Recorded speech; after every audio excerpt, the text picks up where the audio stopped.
তিৱা জাতিটো আৰু মৰিগাঁও সমষ্টিৰ ৰাইজৰ বহুত সমস্যা আছে। ৰাস্তাৰ পদূলি জাতীয় সংস্কৃতি বহুত সমস্যা। আজি মধ্য অসমৰ তিৱা জনগোষ্ঠী হিচাপে এজনী তিৱা জনগোষ্ঠী মই বিধায়ক, গতিকে তিৱা জনগোষ্ঠী মোক আদৰণি জনাব ক'ব আজি আদৰণি জনাবৰ কাৰণে সম্পূৰ্ণ জনাবৰ কাৰণে তেওঁলোকে আমন্ত্ৰণ জনাইছে। তাৰ কাৰণে মই ইয়াত উপস্থিত হ'ব লাগে। তেওঁলোকৰ সম্ভাষণ আৰু আদৰণি জনোৱাৰ লগতে এই জাতিটো সমস্যা, মাটি বাৰী সমস্যা, সংস্কৃতিৰ সমস্যা, এটা দীৰ্ঘদিনীয়া সমস্যা। এই সমস্যাটো কেনেকৈ সমাধান কৰিব পাৰি তাৰ কাৰণে মোক তেখেতসকলে পৰামৰ্শ দিছে। তাৰ কাৰণে তেওঁলোকে স্মাৰক পত্ৰ দিছে। মই আশা ৰাখিছোঁ মই যিমান পাৰোঁ অসমৰ একেবাৰে পিছপৰা জনগোষ্ঠী তিৱা, অসমৰ যিমানবোৰ জনগোষ্ঠী আছে সকলোবোৰ ভিতৰত একেবাৰে পিছপৰা জনগোষ্ঠী এইটোৱে।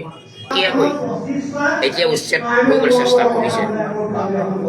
সেই উচ্ছেদটো আগতে মই এটা কথা ক'ব বিচাৰোঁ যে জাতীয় পেপাৰ মিল যেতিয়া হৈছিল, সেই পেপাৰ মিলটো বেলটেল গোলকৰ মাটিত সেই তিৱাসকল উচ্ছেদ কৰি সেই পেপাৰ মিল উদ্যোগ পাতিলে। সেই পেপাৰ মিলৰ উদ্যোগত যেতিয়া মানুহ তিৱাৰ সকলো মাটি কাঢ়ি লৈ গুচি গ'ল, সেই তিৱাসকল অগৰি ধৰে পাহাৰে পৰ্বতে সোমাবলৈ বাধ্য হৈছে।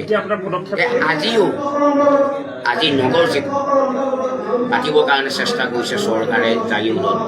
মই মাননীয় মুখ্যমন্ত্ৰী মহোদয়ক এই কথাখিনি অৱগত কৰিম।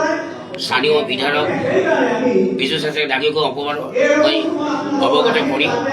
কাৰণ এটা জাতি যেতিয়ালৈকে মাটি নাথাকে এটা জাতিত কেতিয়াও থাকিব নোৱাৰে। আৰু ইতিহাসে ৫,০০০ বছৰ আগত এইখন অসমত ভূমিপুত্ৰসকল ৰক্ষা কৰিছিল। ভালুক বাঘ ভালুক লগত যুদ্ধ কৰি এই অসমখন প্ৰতিষ্ঠা কৰিছিল। এনেকুৱা জাতিক যদি সময়ে সময়ে চৰকাৰ অনুষ্ঠান পাতা নামত যদি উচ্ছেদ কৰে তেতিয়াহ'লে একো ভাল পদক্ষেপ নহয়।